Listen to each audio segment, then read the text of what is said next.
हिंदुस्तान का शेर, पार्लियामेंट का शेर, इस मुस्लिम कौम का शेर बैरिस्टर असदुद्दीन ओवैसी 75 साल पहले 1947 में एक शेर पैदा हुआ था जिसने संविधान बनाया। और आज जो ये शेर पैदा हुआ है असदुद्दीन ओवैसी, ये हिंदुस्तान के आइन को, संविधान को बचाने का काम कर रहे हैं।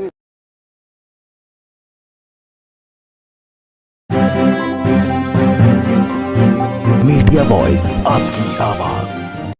कि 1947 से पहले जब हमारे मुल्क की आज़ादी के लिए जिद्दोजहद चल रही थी तो उस वक्त पूरे हिंदुस्तान के लोगों के सामने एक मसला था कि हमारा संविधान क्या होना चाहिए और उसको कौन लिखेगा।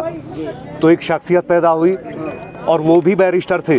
बहुत अहम बात इतिहास के झरोखे से आपको मैं बता रहा हूँ। 1947 से पहले 1947 से पहले एक बहुत बड़ी शख्सियत पैदा हुई और वो भी बैरिस्टर थे और उन्होंने भी इंग्लैंड से बैरिस्ट्री की डिग्री हासिल की थी और वो नाम था डॉक्टर भीमराव अंबेडकर साहब का। और उन्होंने हिंदुस्तान का आइन लिखा, कॉन्स्टिट्यूशन लिखा और हिंदुस्तान का संविधान उन्होंने लिखा। 1947 में वो संविधान हमारा मुल्क आज़ाद होने के बाद 26 जनवरी 1950 को लागू हुआ। उसके बाद आज जो ये दौर है, ये आरएसएस और बीजेपी की पूरी तरीके से यहाँ हुकूमत है और फाशिस्ट ताकतों का दौर है और हमारे देश का आइन, हमारे देश का जो संविधान है वो ख़तरे में है। तो आज इस संविधान को बचाने का काम हिंदुस्तान में अगर कोई शख्सियत कर रही है तो वो एक ही शख्सियत है और वो है हिंदुस्तान का शेर, पार्लियामेंट का शेर, इस मुस्लिम कौम का शेर बैरिस्टर असदुद्दीन ओवैसी। और मैं आपको ये बताना चाहता हूँ कि आज से 75 साल पहले 1947 में एक शेर पैदा हुआ था जिसने संविधान बनाया। और आज जो ये शेर पैदा हुआ है असदुद्दीन ओवैसी, ये हिंदुस्तान के आइन को, संविधान को बचाने का काम कर रहे हैं। उनका काम आइन को बनाना था, इनका काम हिंदुस्तान के आइन को बचाना है। अगर हमारे मुल्क का आइन, संविधान बचा रहेगा तभी हिंदुस्तान बचा रहेगा, वरना हिंदुस्तान बर्बाद हो जाएगा। लेकिन आरोप लगाए जाते हैं जी, तमाम आरोप लगाए जाते हैं, भड़काऊ भाषण देता है वैसे।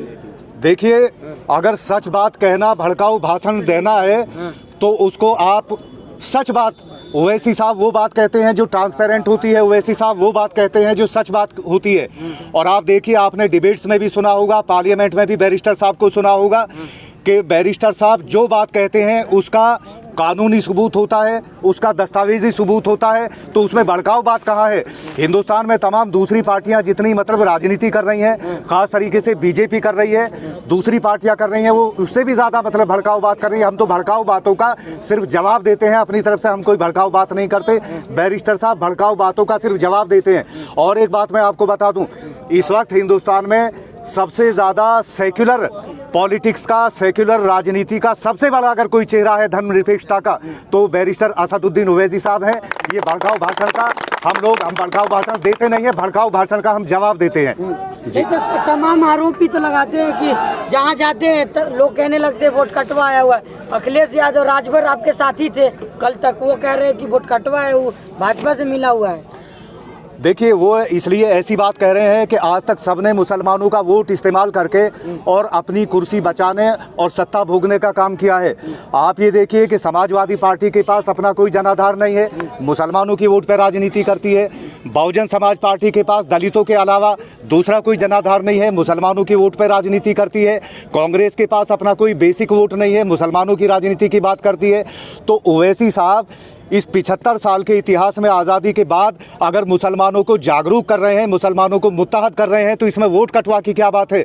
वो इसलिए ऐसे आरोप लगाते हैं कि आज उनको अपनी कुर्सी में खतरा नजर आ रहा है। अगर ओवैसी साहब के साथ कोई भी पार्टी गठबंधन करेगी तो उस सरकार तक पहुंचेंगे, वरना उस सरकार तक नहीं पहुंचेंगे। आप कह रहे हैं अच्छी बात करते हैं, वो तो लोग कह रहे हैं मुसलमानों को भड़काता है वो। नहीं, मैं उसका जवाब दे चुका हूँ, फिर वही सवाल कर रहे हैं। मैं जवाब दे चुका उसका। हम भड़काने की बात नहीं कर रहे, जो लोग भड़काने की बात कर रहे हैं हम उनका जवाब दे रहे हैं। आपकी पार्टी 100 में से कई सीटें ले भी आती, तो किस चीज को मनाएंगे आप? कैसे मनाएंगे? क्योंकि हर पार्टी तो नाराज है आपसे। नहीं, देखिए, आप ये सवाल कर रहे हैं, मैं इससे सहमत नहीं हूँ। आप सबसे पहले आपके साथ आना नहीं चाहिए। देखिए, सुनिए, समाजवादी पर्दे के पीछे किस तरह से कोशिश कर रही है आने के लिए, वो पर्दे के सामने की उनकी राजनीति कुछ और है और पर्दे के पीछे की राजनीति कुछ और है। हिंदुस्तान में जिसको सत्ता तक पहुंचना है, आज विधानसभा का इलेक्शन है अगले साल, तो विधानसभा के लिए और लोकसभा का इलेक्शन होगा तो लोकसभा के लिए सबको मजलिस इत्तेहादुल मुस्लिमीन की जरूरत पड़ेगी, बैरिस्टर साहब की जरूरत पड़ेगी। पीछे से काम कर रही तो फिर राजभर के साथ क्यों सामने जा रही है? राजभर को उन्होंने हेलीकॉप्टर से उड़ाया, सामने सबने देखा, तो फिर ओवैसी साहब के साथ ऐसा क्यों कर रही है? नहीं, ओवैसी साहब साझा कीजिए। मैं आपको ये बता दूं कि कोई रास्ते बंद नहीं है अखिलेश जी के लिए भी और बैरिस्टर साहब के लिए भी। अगर खुले भी तो कहाँ है? नहीं, आपके सामने नहीं खुले हैं, अंदर खाने वो जो पार्टियों का देखिए ये मसला हाई कमान का है, वो अखिलेश जी उस चीज़ का जवाब देंगे कि उनको किसकी ज़रूरत है या नहीं है। बहरहाल हम तो अपने समाज को, अपनी कौम को मुत्तहद करने का काम कर रहे हैं, हिंदुस्तान को संविधान मतलब बचाने का हम लोग काम कर रहे हैं। अब ये उनकी ज़रूरत है कि उनको किससे बात करनी है, किससे बात नहीं करनी है।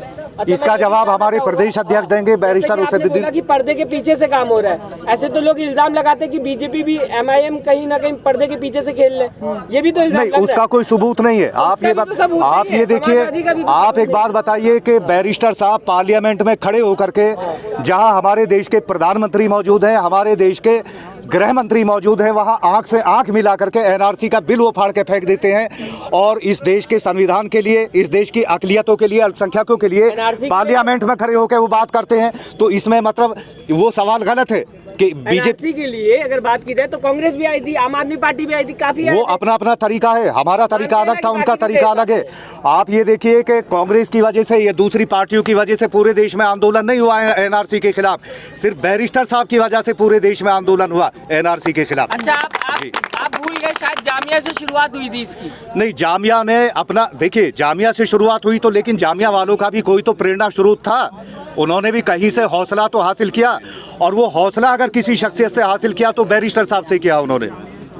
फिलहाल क्या लगता है 2022 में आपकी पार्टी कहां तक उड़ेगी? 2022 में हम इस पोजीशन में होंगे कि हमारे बगैर किसी की सरकार नहीं बनेगी, और इंशाल्लाह उसके बाद जब केंद्र में इलेक्शन होगा लोकसभा का। जी, बीजेपी की भी नहीं बनेगी क्या? नहीं, हम बीजेपी की बात नहीं कर रहे हैं, हम उन पार्टियों की बात कर रहे हैं जो उत्तर प्रदेश में सेक्युलरिज्म के नाम पे इलेक्शन लड़ रही है। एक तरफ इल्जाम आप पे ये लगता है कि कहीं ना कहीं आपके उतरने से बीजेपी को फायदा होगा, दूसरी तरफ आप लोग बात क्यों नहीं करते इस पे? अभी मैं उस बात का जवाब दे चुका हूं कि हम लोग अपने मिशन, अपने मोमेंट के तहत काम कर रहे हैं। हमें इस बात से मतलब नहीं है किसको नुकसान पहुंच रहा है या किसको फायदा पहुंच रहा है। पतंग उड़ाने नहीं आ रहे, डोर कटवाने आए हैं आप। ये विपक्ष के जुमले हैं, हमें जुमलेबाजी पे नहीं जाना, हमें सच्चाई पे जाना है। जी, अगर बात की जाए मुस्लिमों की, आप लोग मुस्लिम की बात करते हैं, समाजवादी पार्टी भी तो हमेशा मुस्लिम की बात करती है, और उत्तर प्रदेश में अगर बात की जाए तो MY का जोड़ जो है वो सबसे ज्यादा देखने को मिलता है। आपने बहुत अच्छा सवाल किया है। जिन आजम खां के नाम पर समाजवादी पार्टी ने कई बार उत्तर प्रदेश के मुख्यमंत्री की कमान संभाली और वो सत्ता में आई, आज ये देखिए कि वही मुसलमानों के सबसे बड़े आजम खां कहाँ पड़े हुए हैं। समाजवादी का कोई आदमी आया उनके डिफेंस में? आगे क्या वो आज नहीं, सवाल आने का नहीं है। आजम खां की हालत जार इस समय जो दयनीय स्थिति है उस पर सबसे ज्यादा अगर बोलने का काम किया है तो बैरिस्टर साहब ने किया है। समाजवादी पार्टी के आदमियों को शर्म आनी चाहिए कि उन्होंने आजम खां के चेहरे को सिर्फ भुनाया, आजम खां के लिए कोई डिफेंस में नहीं आए। उनका परिवार तो आपके साथ नहीं खड़ा है ना, उनका परिवार तो परिवार देखिए, यहाँ परिवार की बात नहीं हो रही है, यहाँ देश के मुद्दों की बात हो रही है। उनका परिवार क्या, अगर परिवार उनका हमारे साथ नहीं खड़ा है तो परिवार उनका हमारे खिलाफ भी नहीं है। बेगानी शादी में अब्दुल्ला दीवाना बन के क्या फायदा? नहीं, बेगानी शादी में अब्दुल्ला बन के क्या? परिवार हमारे खिलाफ भी नहीं है। आप बताइए कहीं परिवार ने हमारे खिलाफ कोई बयान दिया? वो तो आज भी समाजवादी वो सियासी मजबूरियां हैं। वो तो कहते हैं वो सियासी मजबूरियां हैं आजम खान के नाम पे। वो सियासी मजबूरियां है, ऐसा नहीं है, ऐसा नहीं है। नहीं तो बार बार जिक्र क्यों करते? वो समाजवादी के, उनके परिवार समाजवादी वाले, आप लोग MIM वाले बार बार जिक्र करते रहते हैं। नहीं, उनको तो ये दर्द है कि अगर हमारी कोई आवाज कोई भी नहीं उठा रहा है, हमारी आवाज हमारी पार्टी ने भी नहीं उठाई उठा रहे हैं ना, नहीं उठा रहे हैं। वो जिस तरह से उनको उठानी चाहिए इस तरह से नहीं उठा। जेल मिलने से काम नहीं होता है, जेल मिलने से काम नहीं चलता। हजारों लाखों कार्यकर्ता उत्तर प्रदेश में समाजवादी पार्टी के हैं, उनको सड़कों पे आना चाहिए था, जेल में मिलाई करने से कुछ नहीं होता है। आरोपी है ना वो आजम खान। आप एक बात बताइए, एक तरफ अखिलेश जी आजम खान से जेल में मिलने जाते हैं, दूसरी तरफ योगी जी से मीटिंग करते हैं मुख्यमंत्री हाउस में बैठ के। ये कौन सी पॉलिसी है? मुख्यमंत्री सब लोग मिलता है, आप भी कल मिलेंगे, अगर आप भी सीट जीतते हैं तो मुख्यमंत्री से मिलना होगा। एक आम आदमी मिले अलग बात है, लेकिन जब कोई पूर्व मुख्यमंत्री मिलता है तो फिर वो कयास आराइयां होती है। मैं बताना चाहूंगा, शायद आपको याद होगा, आजम खान ने एक फोटो वायरल हुई थी जिसमें वो वैसी का हाथ पकड़ के चल रहे, तो वो भी गलत है आपके हिसाब से? अगर हमने कब कहा? मिल नहीं सकते हमने कब कहा? आजम खान तो खुद हाथ तो पकड़ के आप चल ये रहे हैं, सवाल क्या कहना करें, चाहेंगे आप? अगर आजम खान ओवैसी साहब का हाथ पकड़ के चल रहे हैं, आप खुद उस बात को बयान कर रहे हैं, तो उनका परिवार ओवैसी साहब के खिलाफ कैसे जा सकता है? दोनों सवाल आप ही कर रहे हैं चलिए ना। ठीक है, आखिरी सवाल है, क्या लग रहा है उत्तर प्रदेश के मुसलमान जो साथ देंगे क्या ओवैसी साहब का? उत्तर प्रदेश का मुसलमान बिल्कुल इंतजार में है, साथ देगा और पूरे पूरे पूरे इत्तेहाद के साथ